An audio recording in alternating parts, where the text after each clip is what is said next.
Good evening, ladies and gentlemen. Welcome to this ordinary council meeting of the Serpentine Jarrahdale Shire held on Monday, the 15th of August 2022.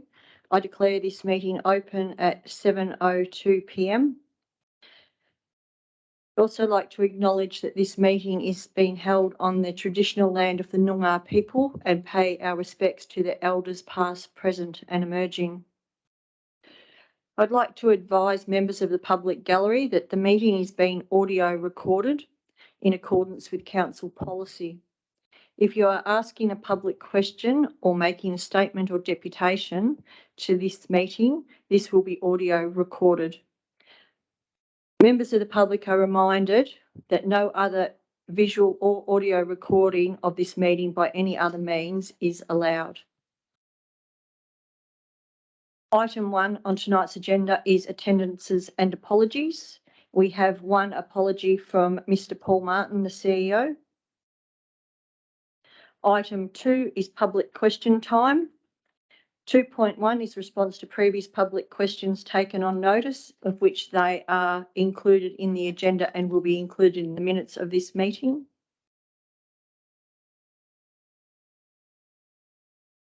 Item 2.2 is public questions. Could I please ask Gail Thompson from Darling Downs to come forward and ask your question, please.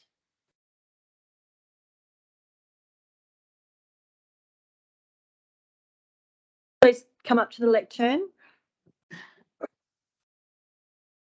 Entered in by email. There's 4 of us at Rallybrook Village that would like to utilise just sharing the one yellow rubbish bin between the 4 of us, as for various reasons, and we don't utilise a half a rubbish bin each.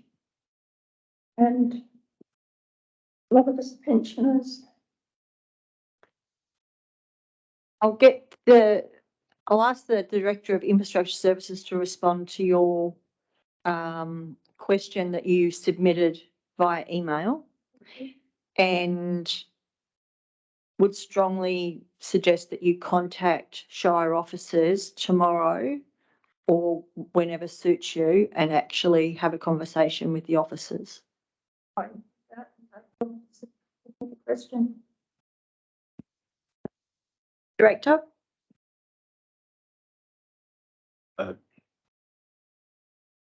Thank you, Madam President. Through you, Madam President, and thank you for the question. There are legislative requirements for the provision of waste services of individual properties. Officers will be in contact with you to discuss. So we'll contact you to give you more information.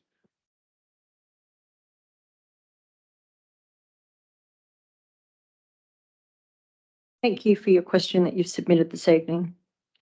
Could I please ask Mrs. Lee Bond to come forward and ask your questions, please?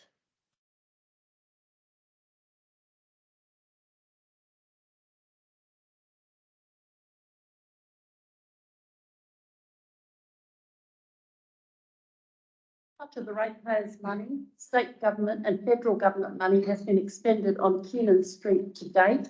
What is the difference between a pavement and a footpath?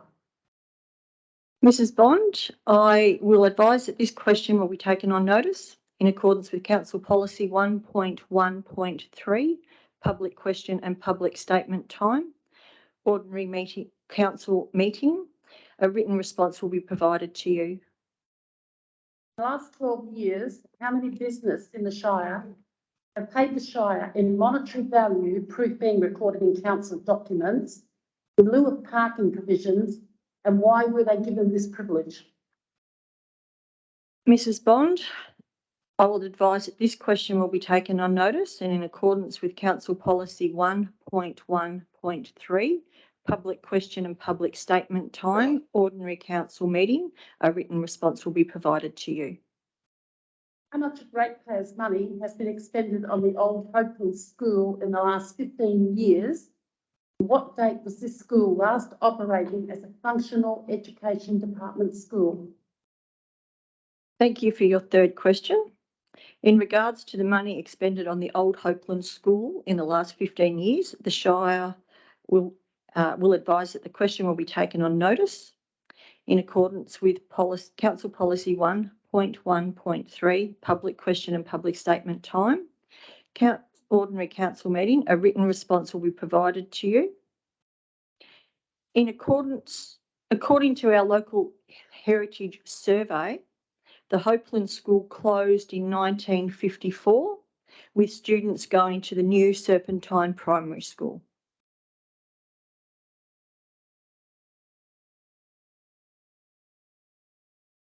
Could I please ask Colin Galt to come forward and ask your questions this evening?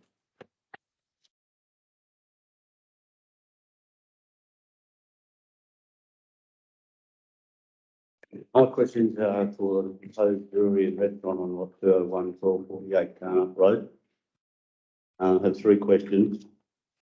How can the Shire allow this proposal to go ahead when its opponents intend to drill 2 bores into the aquifer, impacting on local pools when they knock back a nursery in Rapids Road for the same reason 7 years?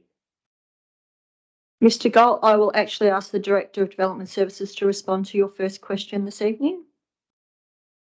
Thank you, Madam President, and good evening. Thank you for the question. So firstly, in accordance with the Development Assessment Panel regulations, which empowers the Minister to appoint independent panels to assess certain developments, this application being considered tonight is required to be determined by a Development Assessment Panel. So tonight, Council is being asked to consider its recommendation to be made on the application to the panel. In regards to your question on bore and groundwater use, the applicant advises that they have submitted a groundwater licence to access the deep aquifer for the development to a depth of 80 metres. The applicant advises that this has been done to avoid any interaction with the superficial aquifer, which is relied upon by surrounding properties and the existing homestead on the subject land. Groundwater licensing is a function of the Department of Water and Environment regulation under their legislation, the Rights in Water and Irrigation Act. The Act includes a number of criteria which the DWER consider in the assessment of all groundwater licences, including whether a licence is ecologically sustainable, environmentally acceptable, and importantly not prejudicial to other current and future needs for water. A groundwater licence is needed to access groundwater within the proclaimed groundwater areas of the state, which does include the Perth and Peel Swan Coastal Plain region. My second question is, how does Council intend to approach the problem of extra traffic plus heavy trucks on Carnup Road with several bad corners on Rapids Road entry and proposed brewery? There has already been fatalities on these corners and the road won't be straightened as the bushes are considered nature reserve. Thank you for your second question this evening, Mr. Galt, and I will ask the Director of Development Services to respond to this question. Thank you, Madam President, and thank you once again for the question. Carnup Road is classified as a regional distributor road under the Main Roads WA road hierarchy. So the application included a traffic impact assessment, which is provided as attachment 12 to the item on this evening's agenda. The traffic impact assessment concluded that there is adequate roadway capacity in the existing road network to accommodate the anticipated additional traffic generated by the proposed development. Officers concurred with this assessment. In terms of road geometry, reduced speed limits are in place to manage safe driving in that section of Carnup Road, just west of Punrack Road, extending to just east of Walker Road. That speed limit is 70 kilometres an hour. This speed reduction is used to support safe navigation through the noted bends along Carnup Road. West of Punrack Road is where the higher speed limits open up and apply. In respect of the proposed intersection of the development with Carnup Road, the officer report recommends that a channellised right turn and channellised left turn intersection be required as the intersection standard. The officer report notes the reason for this being to deal with the vehicle mix on Carnot Road that does include sand trucks associated with the various extractive industries further west and south of Carnot Road. The condition, if imposed in the ultimate decision of the Development Assessment Panel, would be required to be funded by the developer. Third question is, why would a proposed subdivision of this land by several landowners for rural farmers with horse trails look not back in when it was in line with council's rural strategy and now can be rezoned light commercial to accommodate this proposal? I'll ask the Director of Development Services to respond to your third question this evening, Mr. Galt. Thank you, Madam President. Thank you for the question once again. So in response to your question, the subject land is designated within the rural policy area under the 2022 local planning strategy. The 2013 draft rural strategy was finalised in 2017 following an extensive process of WAPC consideration. And the WAPC decision did not support the farmlet policy designation extending any further west of Walker Road.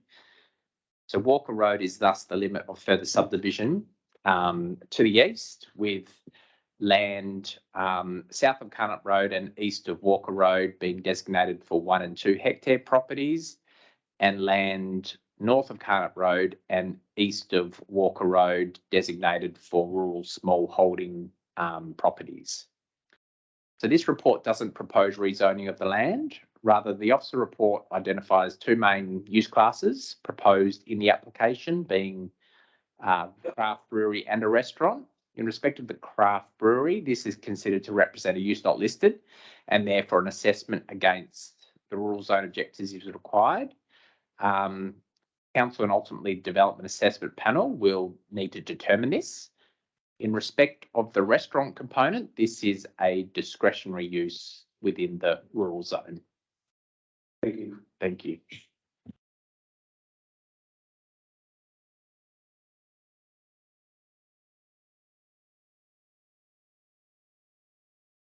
Under the Local Government Act, local governments are to allow 15 minutes for public question time at ordinary council meetings. We have not met that time limitation yet this evening, so I'll open public questions to the floor. Is there any public questions from the floor this evening?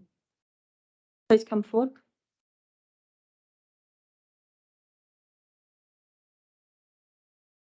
Can you please state your name for the minutes? My name is Susan Benthane. I live at 1211 Carnot Road, Serpentine, directly across from the actual proposal. What are you going to do about the noise factor? The company is suggesting that it's open 7 days a week, 14 hours a day. The noise factor generated from that venue will be horrendous. I have a business with several other businesses on either side of me, have race horses, we breed horses, we foal animals.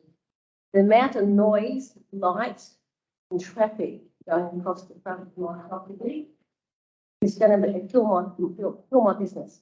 So what's the actual noise factor going to be? Director, are you comfortable to answer the question, please? Certainly, Madam President. Thank you. And thank you for the question.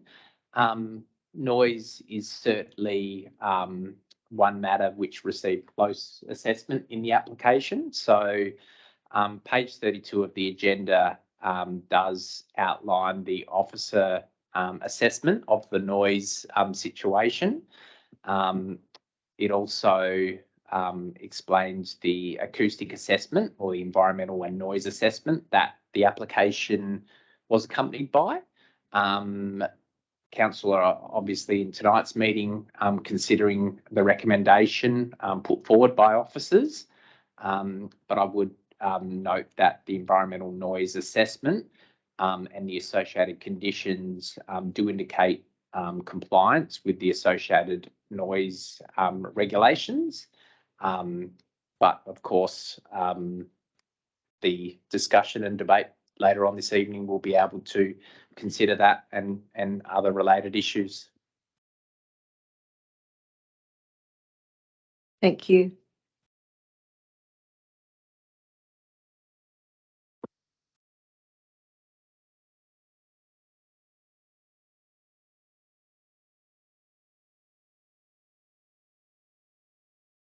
Item number 3 is public statement time. Could I please ask Carmen Barr from Byford to come forward and read your statement this evening?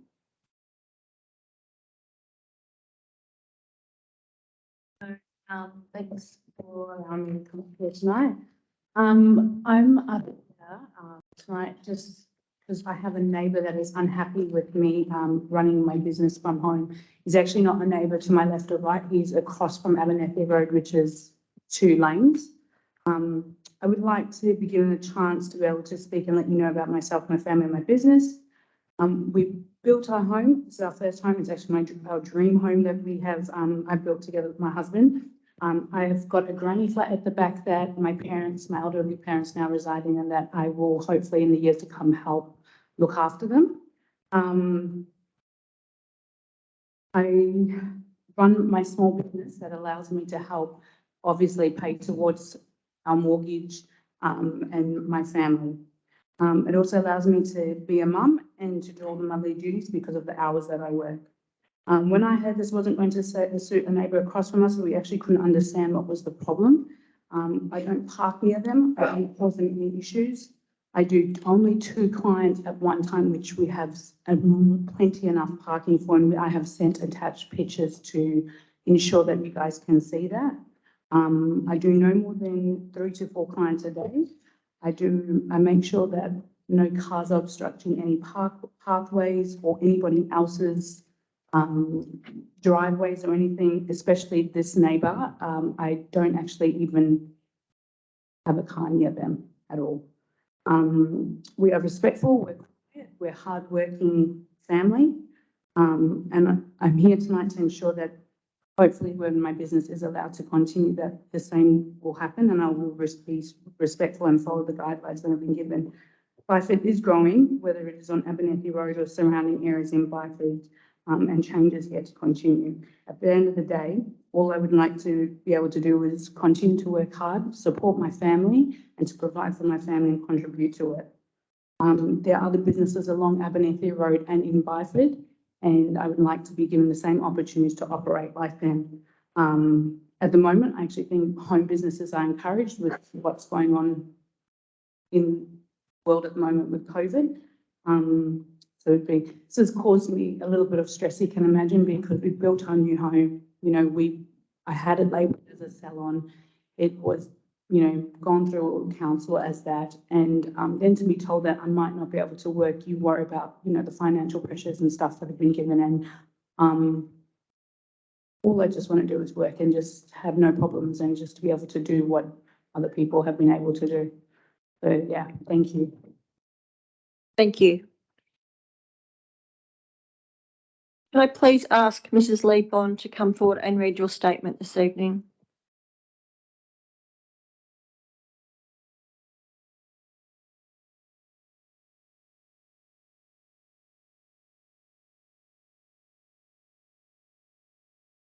Are there any questions on this re-verge plants, or is it just to hand them out and the ratepayer pays big time?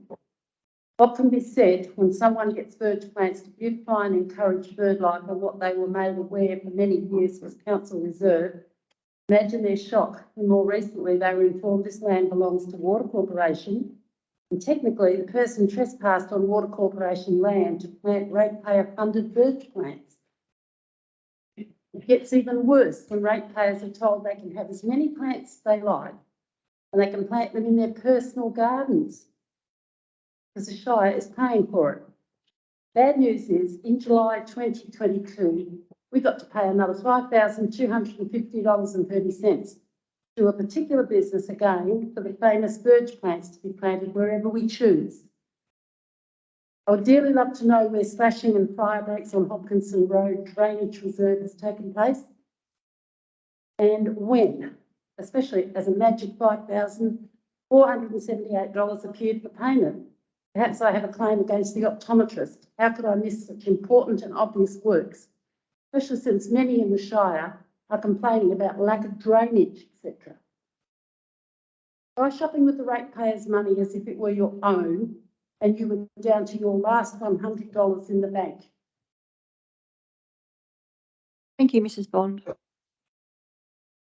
Could I please ask Susan Benathan to come forward and read your statement this evening?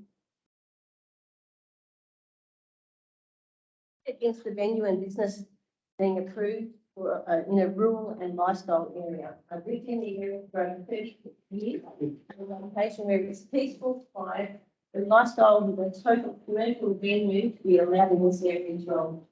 Serpentine in Mundong Shire is designated commercial areas for this type of business to be placed. I have a few questions. Noise.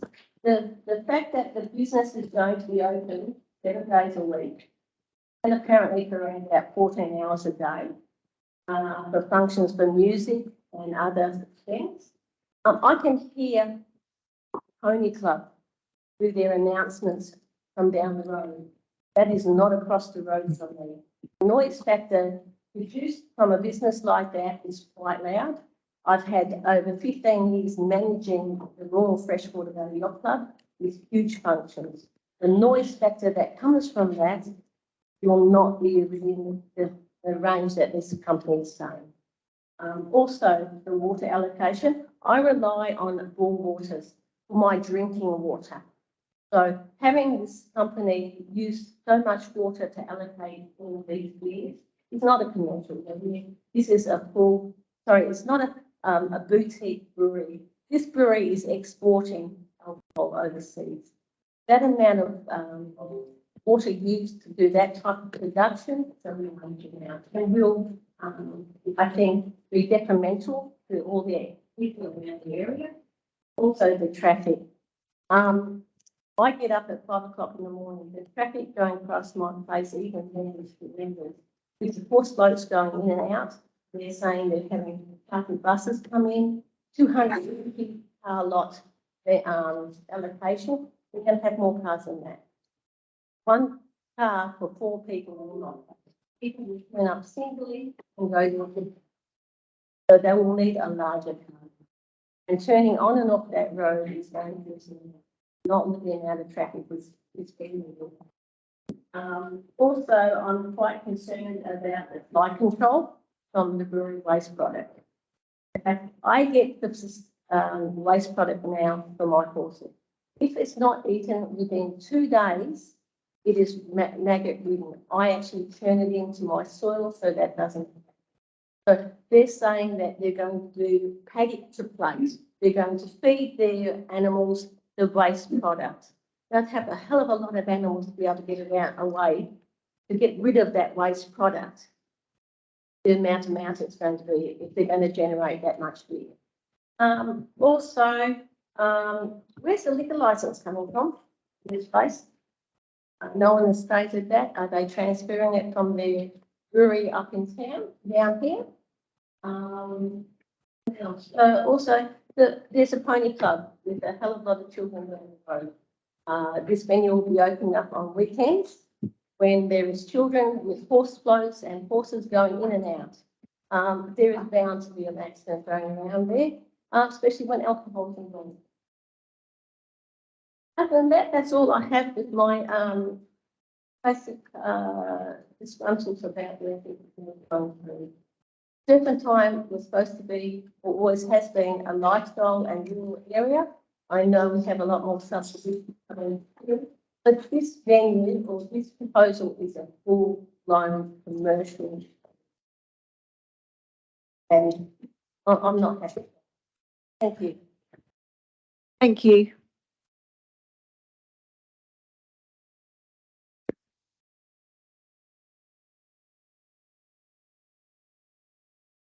Item number 4 is petitions and deputations. Item 4.1 is petition. Petition to raise concerns of the excess noise created by vehicles, especially trucks, due to the condition of Rowley Road in Darling Downs. Madam President, I'm happy to present this petition to council. Thank you, councillor Byers. Are you happy to move? Yes, I'd like to move option 3, please, with a slight adjustment. So option 3 be that council accepts the non-conforming petition and requests that the Chief Executive Officer represent this matter.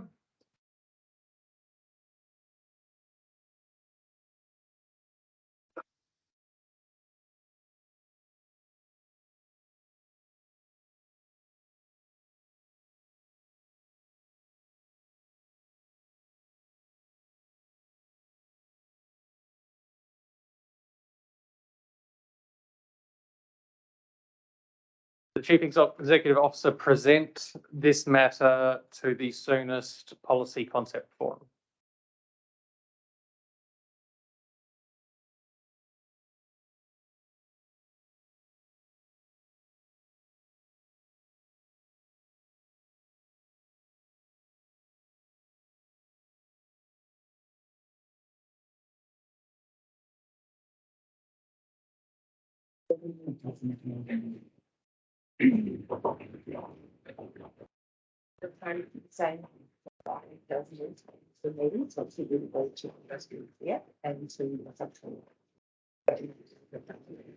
Councillor Byers, understanding orders, the petition does need to come to a council meeting. So are you happy to have the motion read that it is presented to the earliest possible policy concept forum and then to the following OCM? Yes, thank you, Madam President. That would be the best way to handle it. I don't want to waste the officer's time with sort of bouncing reports around. I think it's prudent that council discuss it at a policy concept forum and then progress with a report. So thank you for that suggestion.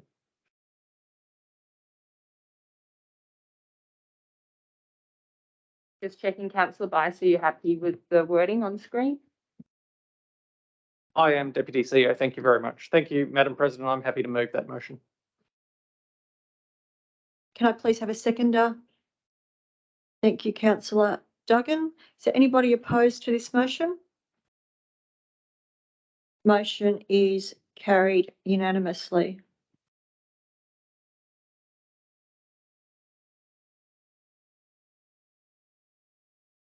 Item 4.2 is deputations. Could I please ask Jessie Dunbar from Taylor Burrell Barnett and Matthew Moore, Bright Tank Brewing, regarding item 10.1.1, proposed use not listed, brewery and restaurant and associated works, lot 201, 1248 Carnap Road, to please come forward and present your deputation. Good evening, councillors. My name is Jessie Dunbar. I'm from Taylor Burrell Barnett. We're the applicant for item 10.1.1 on tonight's agenda, and I'm here with Matthew Moore from Bright Tank Brewing, who's the development proponent and also the owner of 1248 Carnap Road in Serpentine. We'd firstly like to thank the officers for their support throughout the process thus far and their recommendation for approval of the application. The proposals for a restaurant and brewery at the property in Serpentine. Our application is supported by a comprehensive package of technical inputs from expert consultants.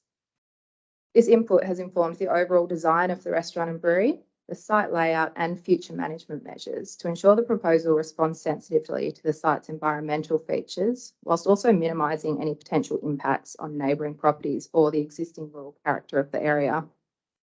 The technical assessment of the traffic, noise, environmental and wastewater impacts of the proposal by expert consultants confirms that the restaurant and brewery are able to operate appropriately with minimal impacts on the locality.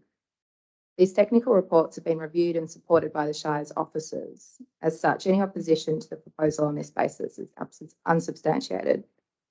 From a planning perspective, the land use and form of development are entirely appropriate for the site and its broader context.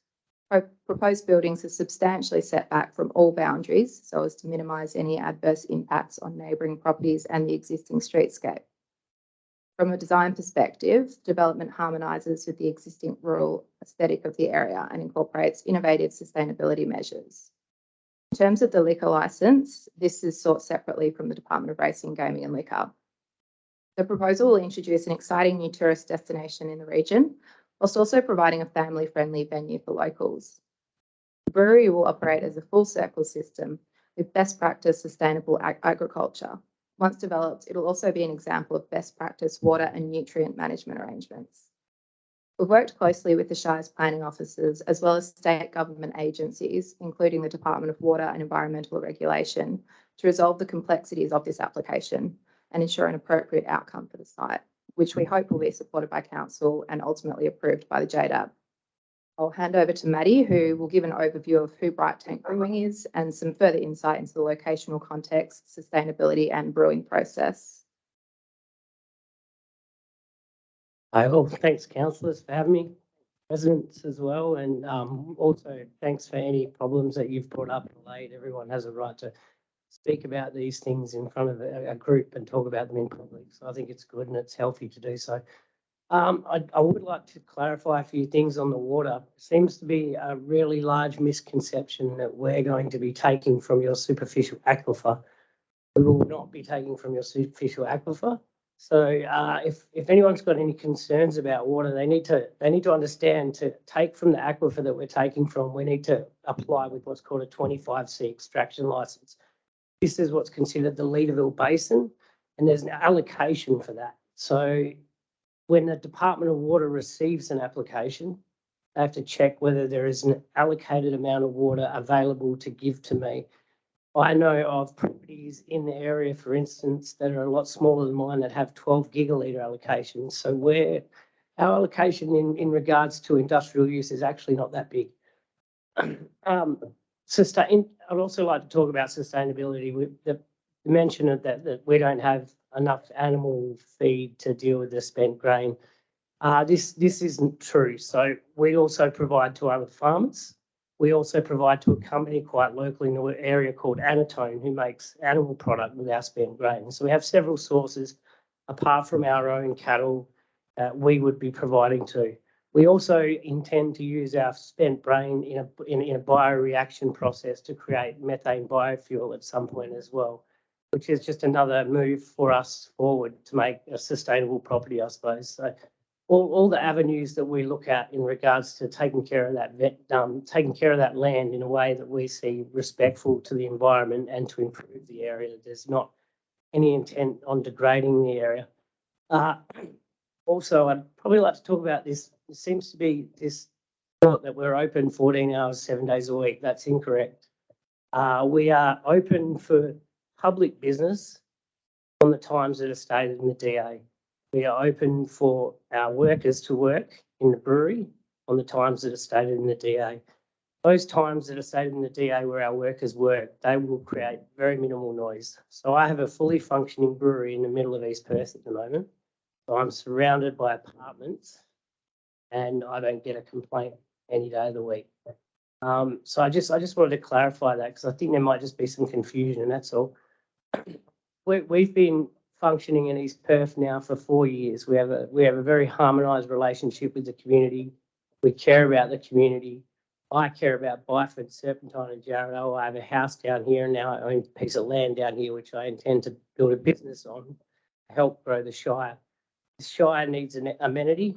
We are encroaching a larger population and I think amenity that creates a rural aesthetic such as King Road and such as what I would like to do is a good thing for the Shire and not a bad thing.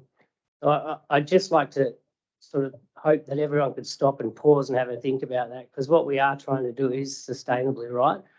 We have heavily consulted with other government agencies in regards to this as well. So yeah, it's best practice in regards to sustainability and the noise, again, that we've set the property back and designed the building to ensure that that won't be an issue. So I'm happy to have a talk to anyone in regards to that as well. My email's been handed out. We had a community development night 4 weeks ago now. During that time, those concerns were also brought up and my contact details were given out then as well. So if anyone wants to talk about it, I'm always willing to have a chat about it, but I can really promise you there will be no issue in regards to that.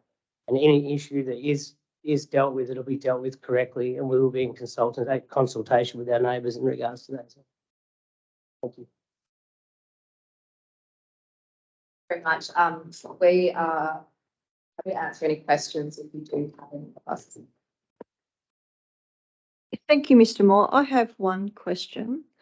Through the development application, the volume of brewed product is stated to start from 1 million litres per year, working up to 5 million litres per year, with the restaurant having the space to accommodate 1,000 patrons at a time.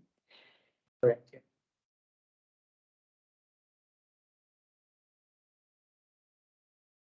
Do you have any thoughts or objections if the development was approved with lesser numbers? Do you mean lesser numbers of patrons or beer? Both. So 1 million litres a year is a hopeful target. Chances that we hit 1 million litres a year is still ranging in possibility. The fact that 1 million litres a year, probably 200, maybe 200,000 litres a year of that would end up going between both our restaurants here in East Perth, and the rest would be canned for distribution. So I probably would take issue to dropping the numbers of our beer to be distributed. I think that there's no issue to the land, there's no issue to the public in us making beer for distribution out in this state. Good for the local areas. I would see it as the bottle shops around here are already taking our beer. Bottle shops in Baldivis are taking our beer, so our uptick in that is gone. So I would probably object to lessening my production of my beer. I'm open to discussion on venue numbers, but again, this has been made as a financial decision. We've also looked very hardly into how we wanted to do this, and then 1,000 was the spot that we found was a fair number financially for the setup, the cost, and the return on investment as well. Thank you. Not a problem. Madam President, may I ask a question, please? Councillor Duggan. Thank you, through the chair. So to clarify, you've talked there about the 1 million litres, but you haven't talked about the 5 million litres, which is your plan for 5 years' time. Is that something that you would negotiate, or you would be happy to look at dropping? Because you've only talked about 1 million. You haven't talked about the higher number. Yeah, so 5 million is a growth plan, right? In that, to reach that, the only change to our building as such would be more tanks.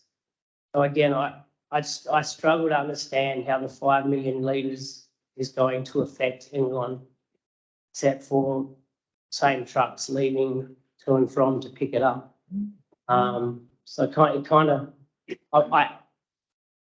a little bit perplexed by the fact that there's an issue with the amount of litres being brewed there.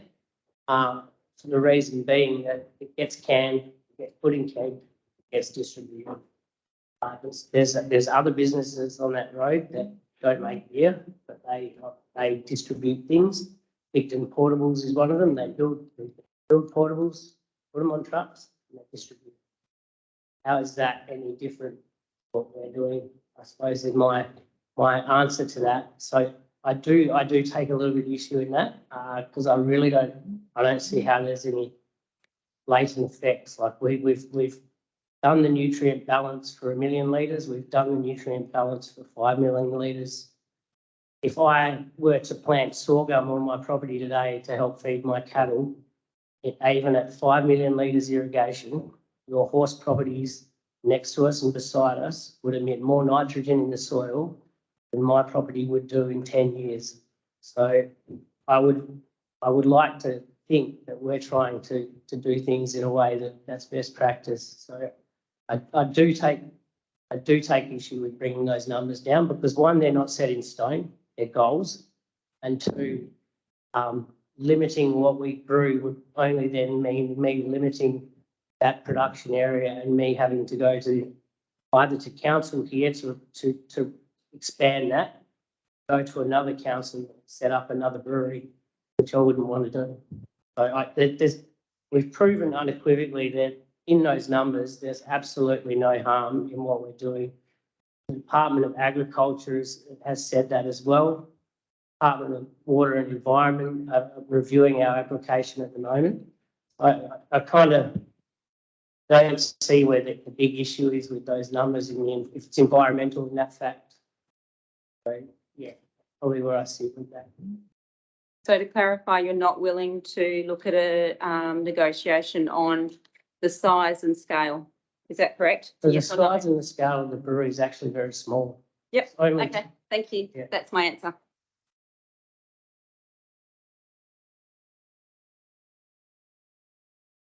Thank you.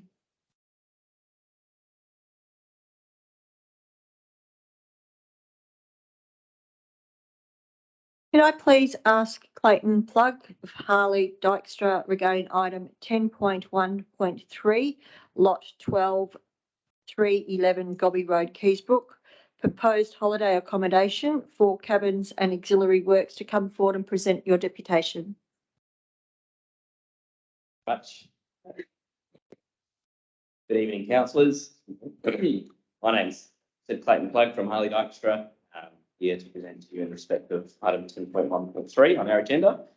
I have here with me as well tonight in the crowd some of the representatives from Hayscapes, who are the proponents for this particular application.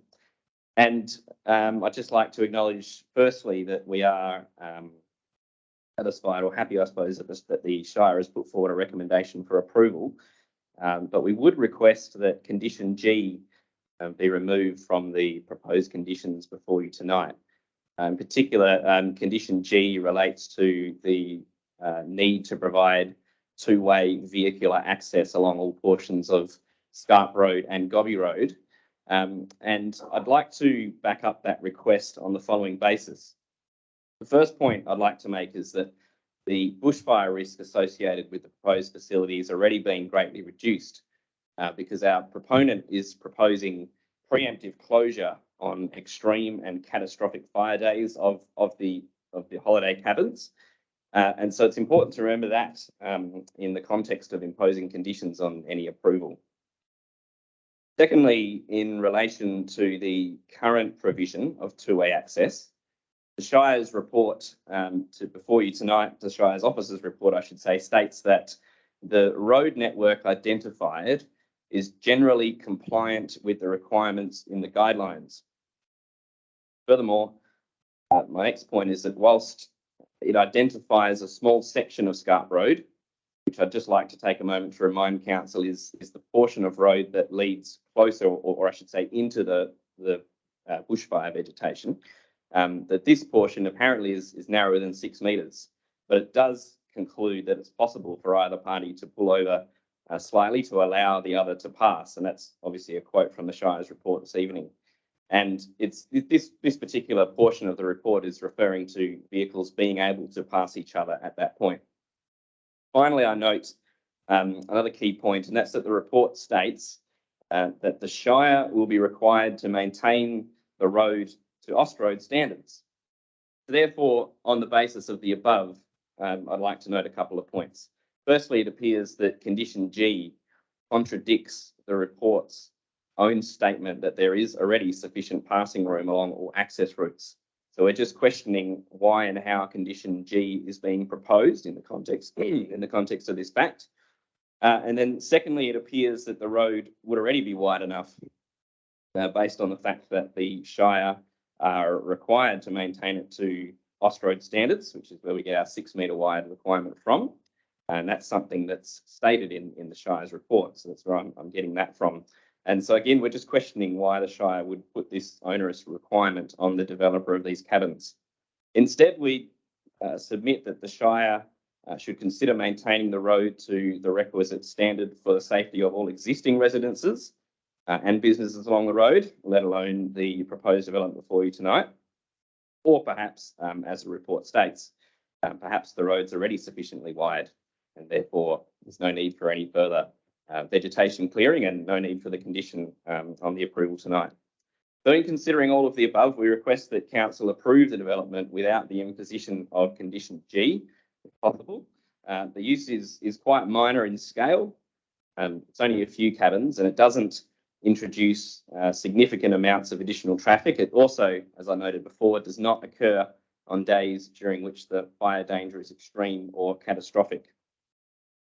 Ultimately, in a positive sense, the use would assist the Shire in exposing its natural assets to the local and international tourist markets by providing a boutique yet extremely popular form of tourist accommodation. The existing cabins in other local governments have been, in other local government areas have been doing very well. And so it'd be a great opportunity for the Shire in that instance.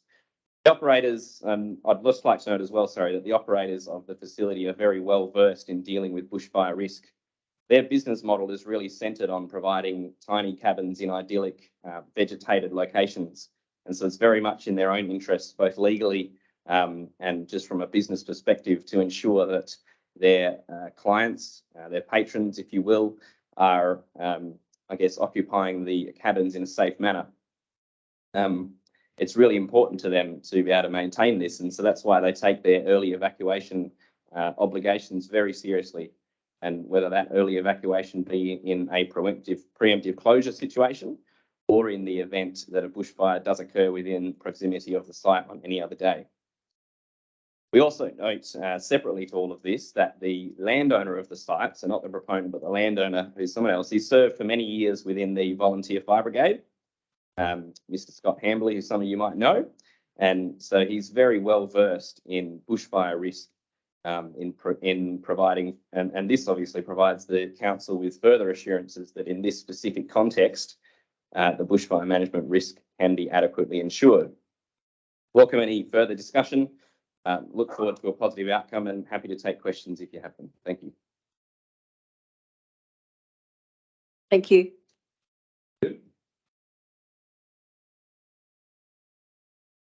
Can I please ask Michelle and Grant Ledger regarding item 10.1.1, proposed use not listed, brewery and restaurant and associated works, lot 201, 1248 Carnup Road, Serpentine, to please come forward and present your deputation.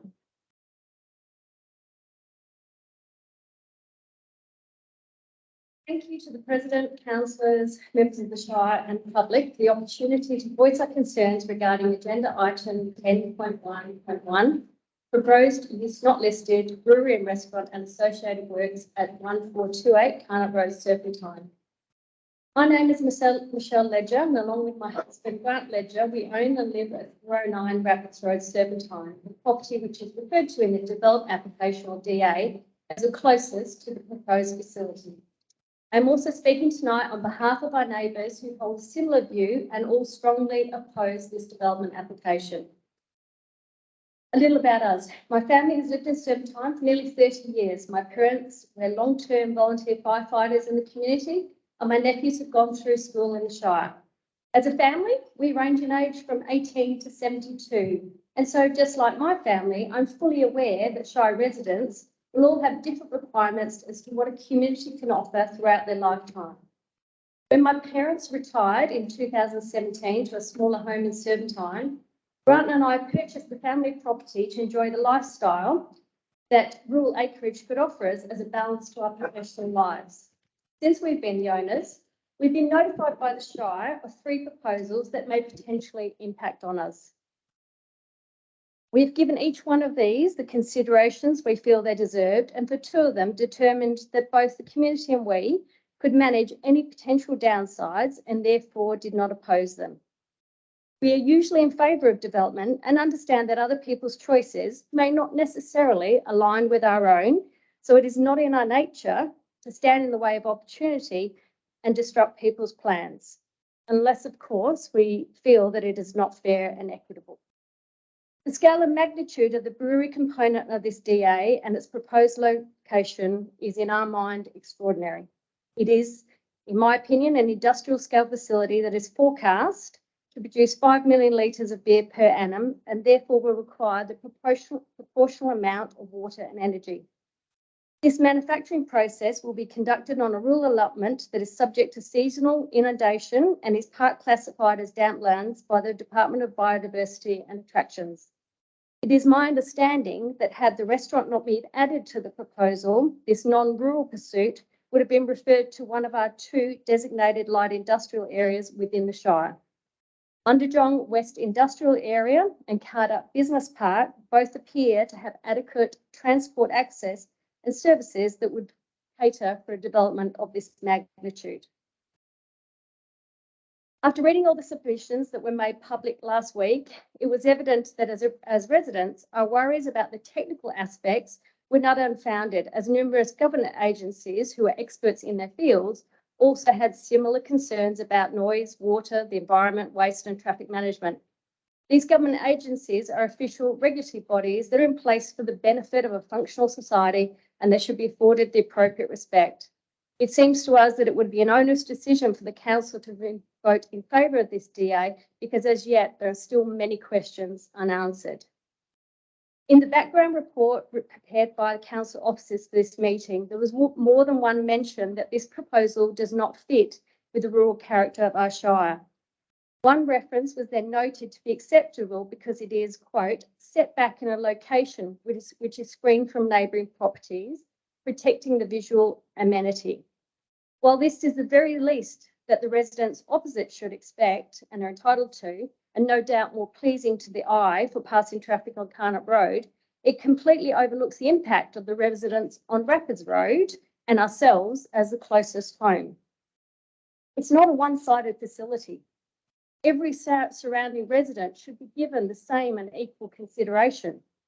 To put the location and size in perspective to our home, for anyone that has visited Kingborough Brewery, that business, to my understanding, is about half the size of this proposal, yet twice the distance from any nearby resident. If the DA goes ahead, the outlook from our kitchen window and outdoor area at 409 Rapids Road will change from pasture and vegetation to a bin storage area and a 251 bay car park, which will be lit in the evenings. As a visual reference for anyone wishing to grasp the size of that parking area, Coles Byford has approximately 300 car bays. I don't think I would be alone up here in suggesting that neither of these structures are normally associated with a rural pursuit.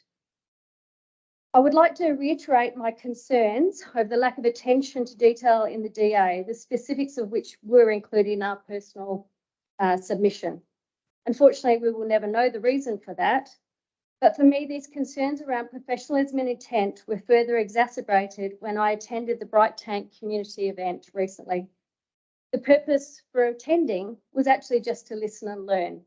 However, a question from the audience at the end of the presentation resulted in an answer that quite frankly shocked me.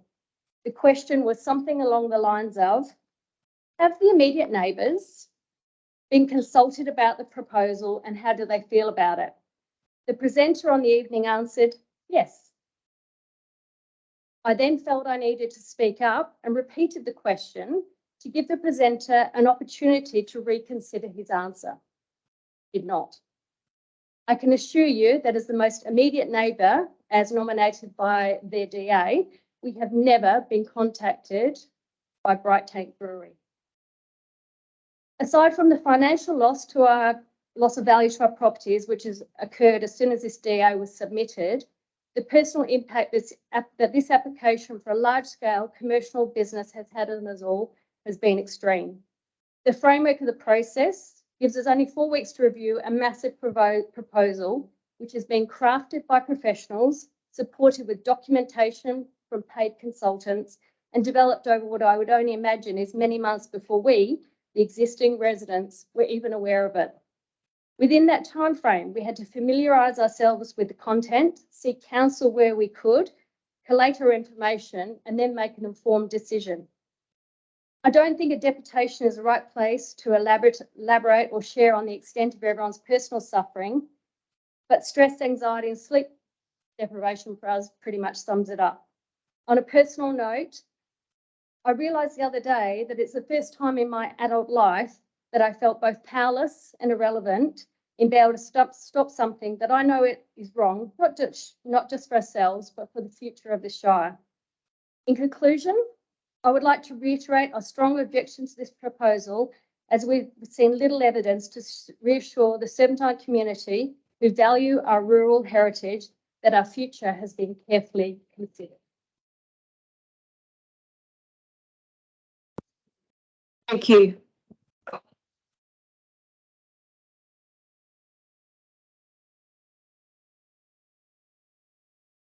Item 5 is the President's report.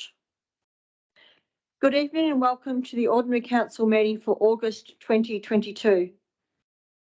It was great to join the SJ Library Services team for the reopening of the service at its new Byford location on Tuesday, the 19th of July.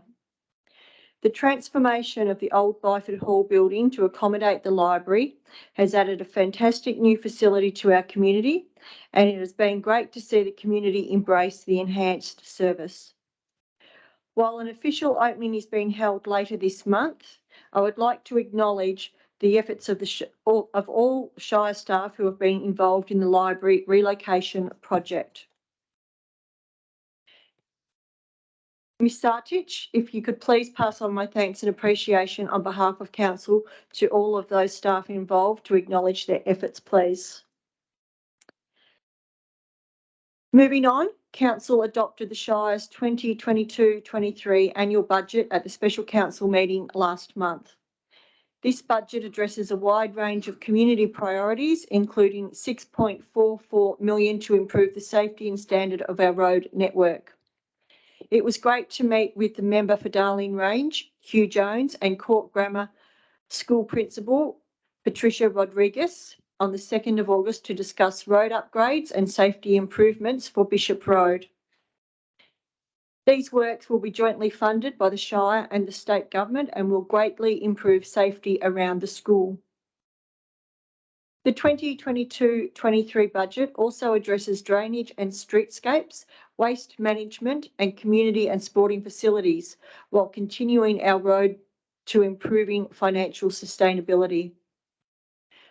Looking ahead, the Shire's annual events calendar will kick off next month with the first of our food truck fiesta events being held in Serpentine on the 9th of September. Food truck fiesta events will be held monthly from September to March and will be held across Serpentine, Mundijong and Byford. More information can be found on the Shire's website.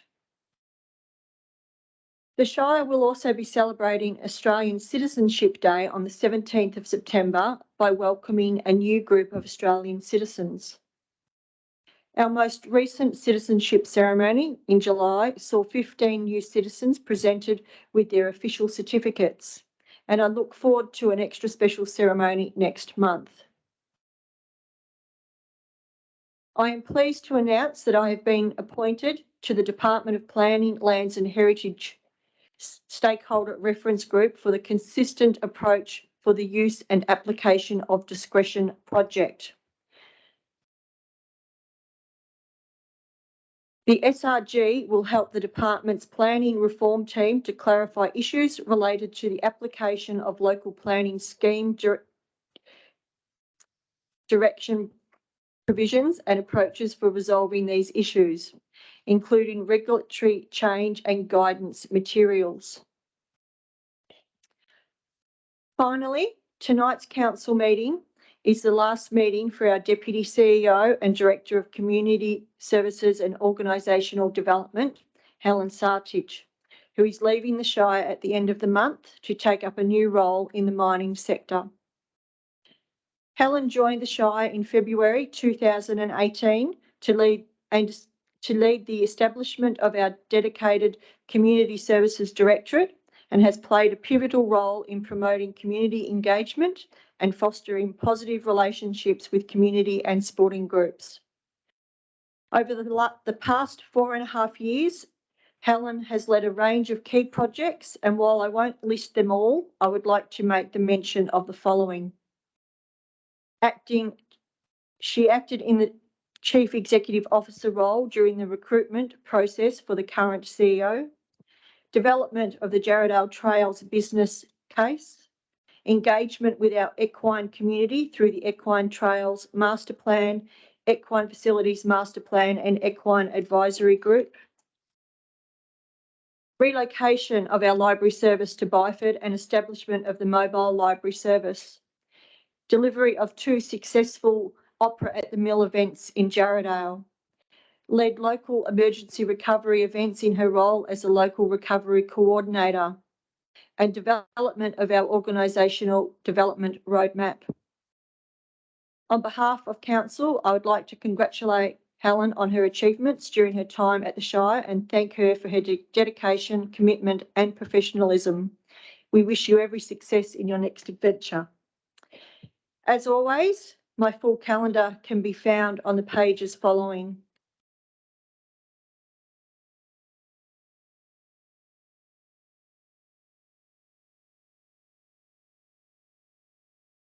Item 6 is declaration of councillors and officers' interest, of which we have 2 this evening. The first is for myself, Councillor Rich, for item 10.2.1 is impartiality interest, as I am a long-term supporter of the Keenan Park Sporting Precinct. And the second is from Councillor Atwell for item 10.2.1 and is an impartiality interest as a long-term supporter of the Keenan Park Sporting Project.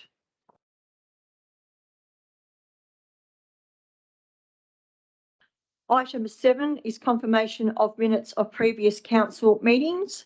7.1 is a special council meeting held on the 11th of July 2022. Can I please have a mover for these minutes, please? Thank you, Councillor Strange. Can I please have a seconder?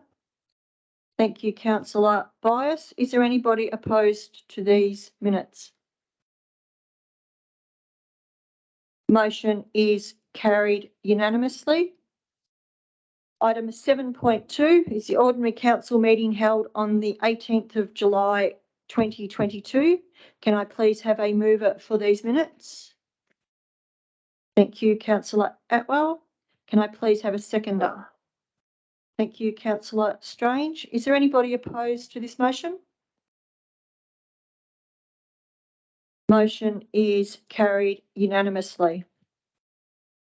7.3 is special council meeting held on the 25th of July 2022. Can I please have a mover for this motion? Madam President, I do believe there is an error in these meeting minutes. Just on page 7, PO Box of 18 is given when it should be PO Box 80.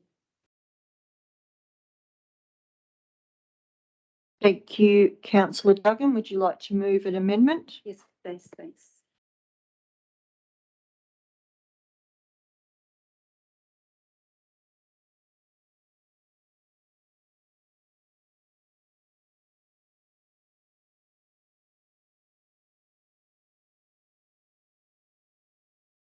Councillor Duggan, what was the page number again, please? Page 7, I believe.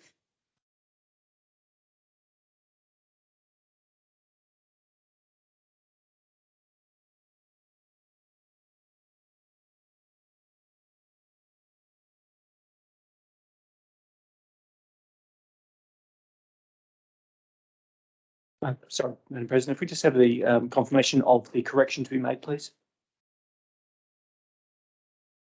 The correction that you would like to have made? Sorry, I just need to check exactly what the correction is. I believe there's some reference to a PO box number that was incorrect.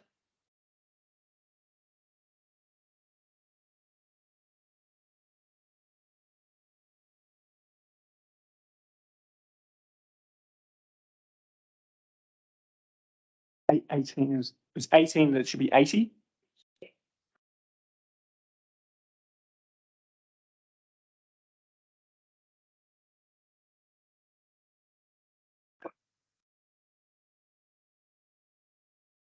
$218 or $280? No, 280.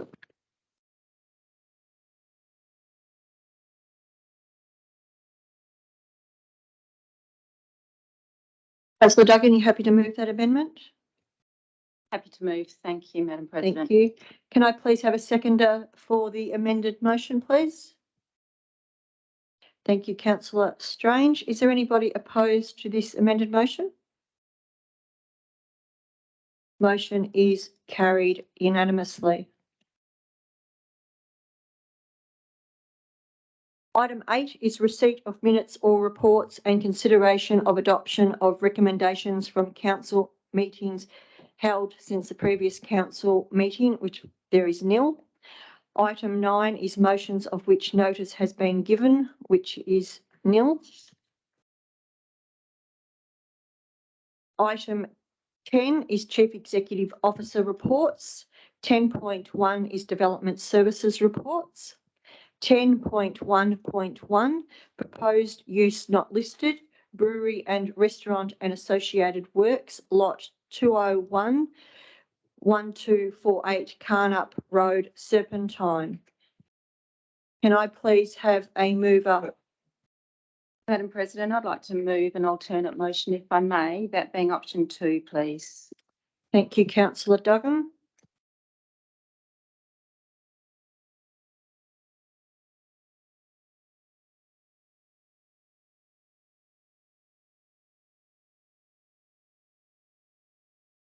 Can I please have a seconder for the motion put forward by Councillor Duggan? Thank you, Councillor D'Agostino. Is there anybody opposed to this Sorry, Madam motion? President. We might just have the motion on the screen so everyone can see what they're voting on.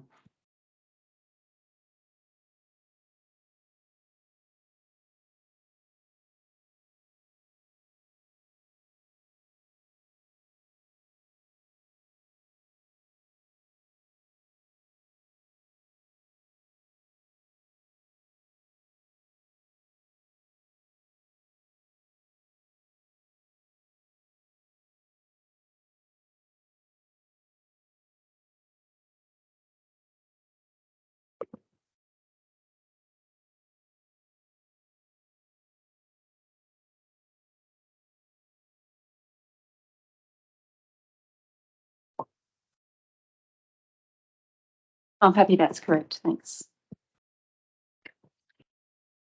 Is there anybody opposed to this motion?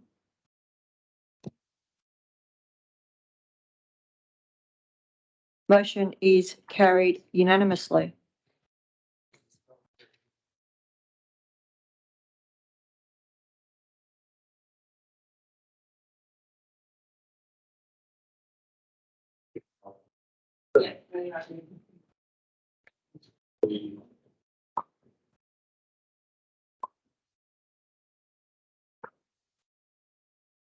Thank you through the chair. Councillor Duggan, might we get a reason, please, for the alternative?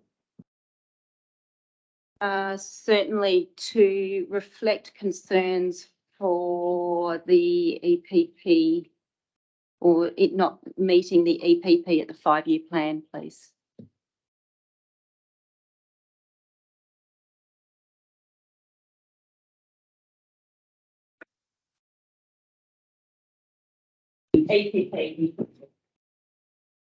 EPP, Environmental Protection Plan.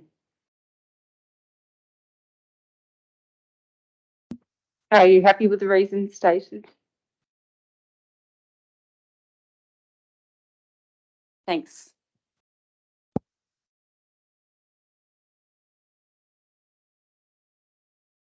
Thank you through the chair, Minute Secretary. If you could please look at point B and the spelling of satisfactorily, I think. Yep. Thank you.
Item 10.1.2, home business hairdresser, lot 1351, 239 Abernathy Road, Byford. Can I please have a mover for this motion? Thank you, councillor Strawtons. Councillor Duggan, you happy to second? Happy to second. Thanks, Madam President. Thank you. Is there anybody opposed to this motion? Motion is carried unanimously. Item 10.1.3, lot 12, 311 Gobby Road, Keysbrook, proposed holiday accommodation for cabins and auxiliary works. Can I please have a mover? Madam Chairman, I'd like to move an alternative motion. My only, it reads as is, except for point G, which I wish to remove from the motion. Thank you, councillor Atwell.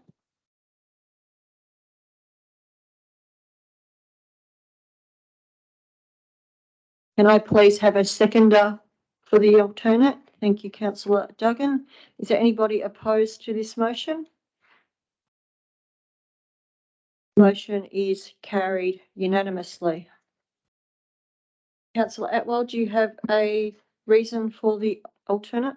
So to remove the onus from the proponent back to ourselves, as I believe it is our probably our obligation to maintain site divisions on roads or something to that effect, because I'm not very good at words. Sorry.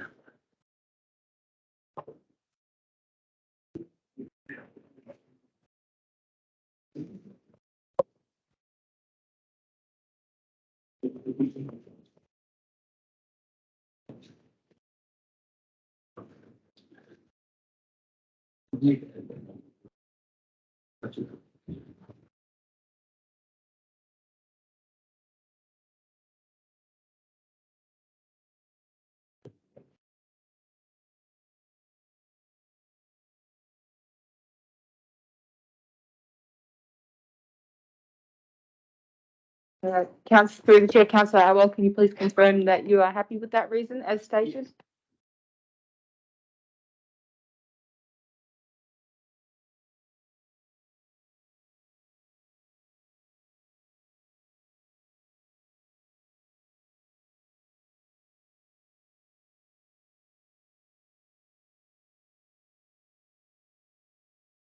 Item 10.1.4, consideration of development applications. 1, floriculture extensive, growing of vegetables and fruit. 2, use not listed, importation and sale of firewood. And 3, apiary, 8446 Rowley Road, Byford. Can I please have a mover for this motion? Madam President, if I may look at an alternate motion, please. Councillor Duggan. So alternate motion is as per the officer recommendation, but the additional condition, which is O, being within 30 days of the approval, the applicant is to submit a landscape plan to the Shire for approval, showing additional landscaping of minimum 5 metre width on both the east and west side of the apiary. The landscaping is to include advanced trees and medium shrubs, which are native flowering species to the satisfaction of the Shire. Thank you, councillor Duggan. Can I have a seconder for the alternate motion, please? Thank you, councillor D'Agostino. Is there anybody opposed to this motion? Not opposed, Madam President, but a question to the director, if I may. The theme of tonight seems to be spelling and grammar. I'm just curious as to point 1. I appreciate that there is an Oxford comma in there separating the floriculture with the retrospective sea container, but do they need to be further delineated, or is that satisfactory in order to give approval to both?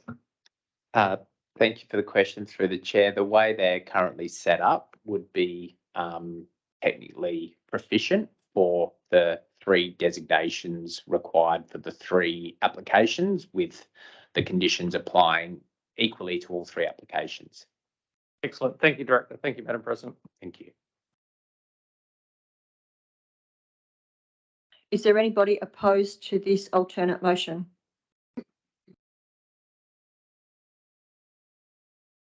Motion is carried unanimously. Thank you through the chair. Can we please get a reason for the alternative?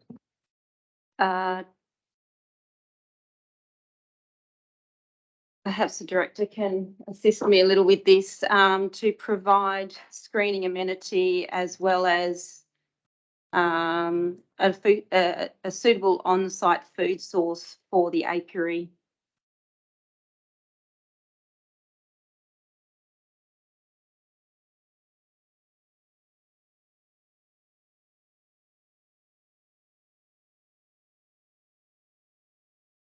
Can I make it food source on site for the apiary? Thank you.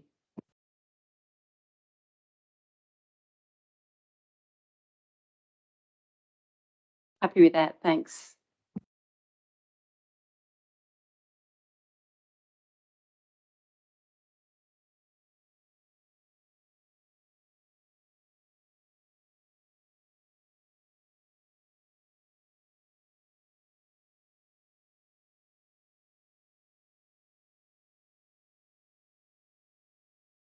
Item 10.1.5, proposed automotive vehicle repair shop and 3 light industrial warehouse units, lot 128 Southwestern Highway, Byford.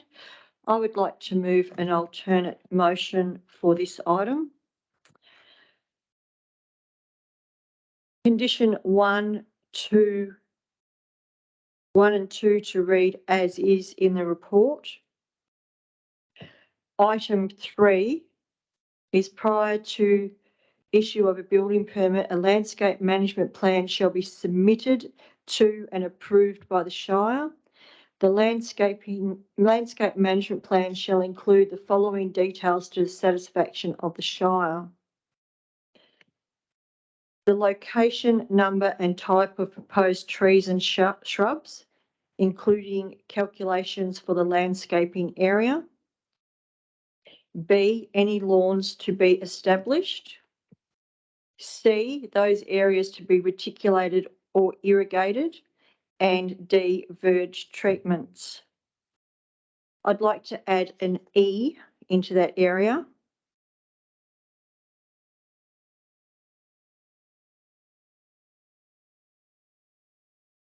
That reads that the tree component is to have a 75% component of mature trees 2 metres or over in height, and that the shrub component is to have a 75% of mature sized shrubs as part of the landscaping management plan.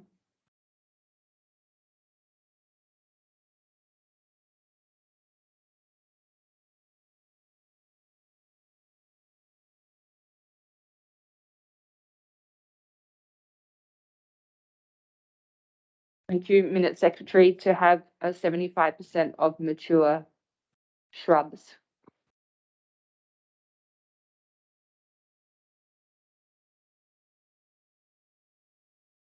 Trees is right where it is, and so now 75% of mature shrubs as part of the landscaping plan.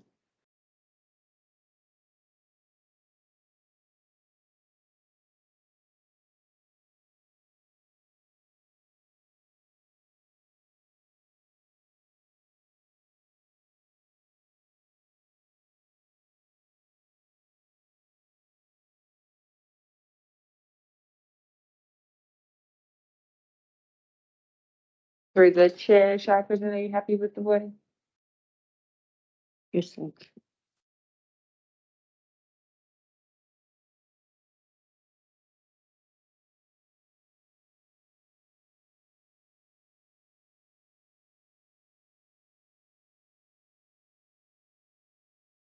Can I please have a seconder for the alternate motion before us? Thank you, councillor Duggan. Is there anybody opposed to this motion? Motion is carried unanimously.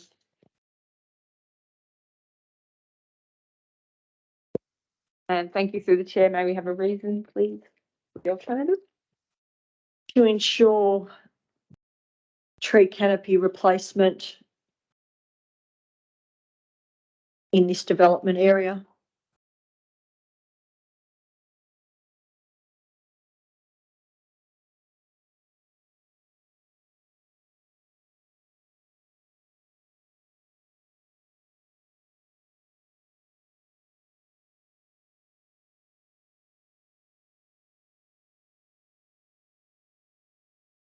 Item 10.1.6, Shire of Serpentine Jarrahdale 2022-23 Bushfire Mitigation Activity Fund Grant Outcome.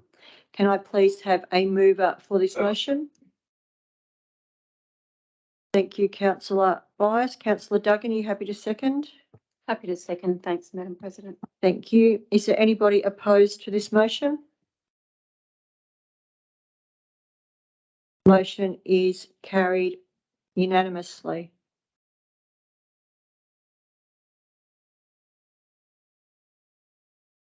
Item 10.1.7, consideration to establish property risk register.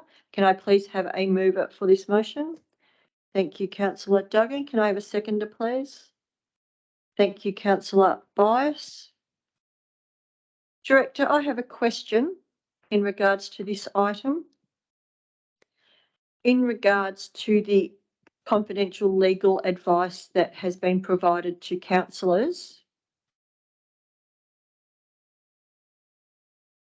we are clear that any hazmat fire that is in the boundaries of the Shire are not the remit of any of our bushfire volunteer brigades. They are to be handed straight to DFIS. Is my understanding of that clear?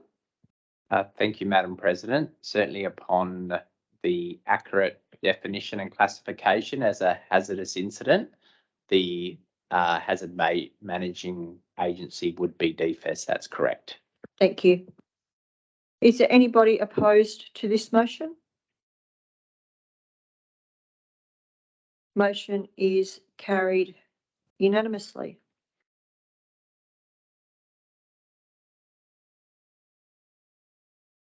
Item 10.1.8, Bushfire Brigade Management, establishment of a special working group. Can I please have a mover for this motion? Thank you, councillor Byers. Can I have a seconder, please? Thank you, councillor Strange. Is there anybody opposed to this motion?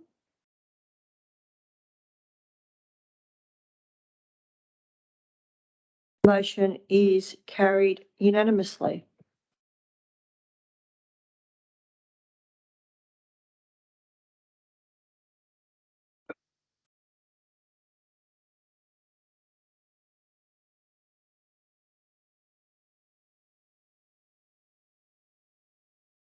Item 10.1.9, draft Shire of Serpentine Jarrahdale Dog Local Law 2022.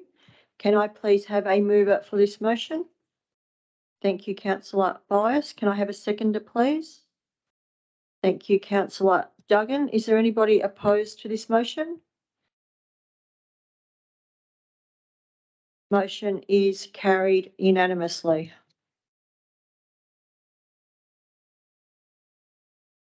Item 10.2, Infrastructure Services Reports.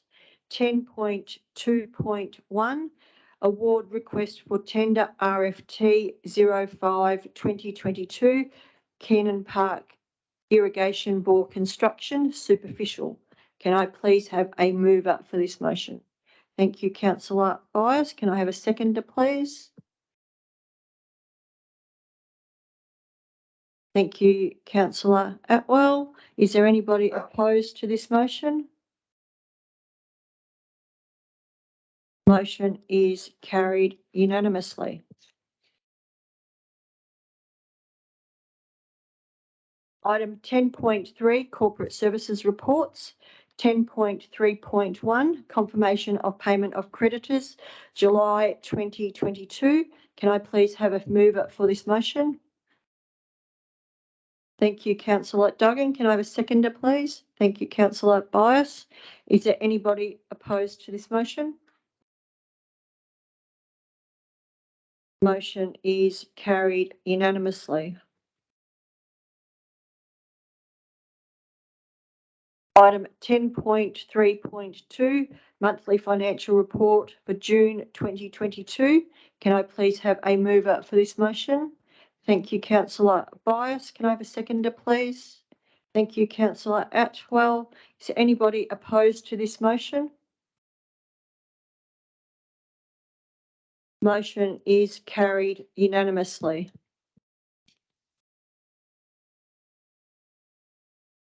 Item 10.3.3, long-term financial plan 2022-32 and corporate business plan 2022-26. Can I please have a mover for this motion? Thank you, Councillor Duggan. Can I please have a seconder? Thank you, Councillor Strange. Is there anybody opposed to this motion? Motion is carried unanimously.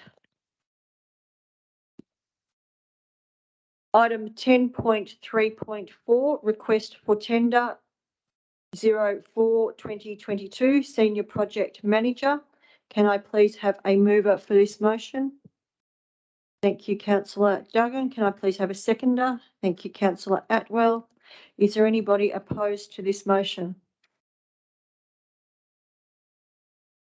Motion is carried unanimously. Item 10.4, community and organisational development reports, of which there is nil.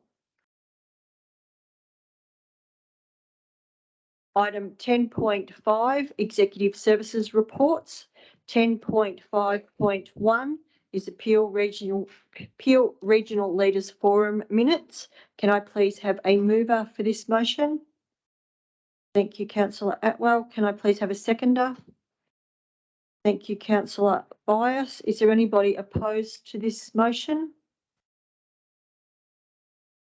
Motion is carried unanimously. Item 10.6 is confidential reports, of which there is nil. Just a report.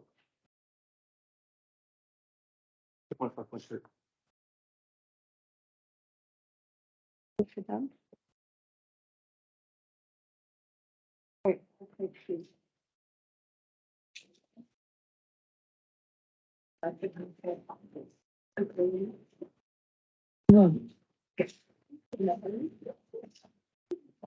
Sorry, everybody, jump to page. Item 10.5.2, Byford Health Hub, draft heads of agreement. Can I please have a mover for this motion? Ask a quick question on this. Just, and I appreciate the CEO's not here, so just doing the business, this is the normal process to do the business plan before we agree these key commercial terms, because there's some key commercial terms that have been included in here, such as term, rent and the like. And to me, it's a little bit backwards in the sense I would have liked to have seen the business case prepared to understand the commerciality of what we're doing before we then agree some key commercial terms. So that was my question. Thank you. Yes, I can have a shot at answering that for you. So, yes, we do need to prepare the business case as per the Act. The terms recommended here are for the basis of beginning a negotiation. So the intention will be absolutely to go and have those conversations with the state and then come back to council again. So nothing is being finalised at this point. It's really just saying here's a starting point for these discussions. We anticipate that they'll have some things that they want to negotiate in here, perhaps around term, et cetera, et cetera. So this is really just a beginning process. It's definitely not a finalisation, and this matter will come back to council for consideration again. Thank you. And I appreciate that. I think just my concerns relate to, it's hard from a credibility point of view. For example, we're proposing a 2 terms of 21 years, so 42 years. It's hard from a credibility point of view to resolve from that if the business case said 21 years would be the optimum. So that's why I was just trying to sort of reconcile in my mind how some of these key commercial terms that were being put forward now could be put forward, given we haven't done the business case. But and from a timing point of view, it's got to go forward. Yeah. All right. I'll talk to the CEO. Can I please have a mover? Thank you, councillor Straughtons. Can I have a seconder, please? Thank you, councillor Bias. Is there anybody opposed to this motion? Motion is carried unanimously.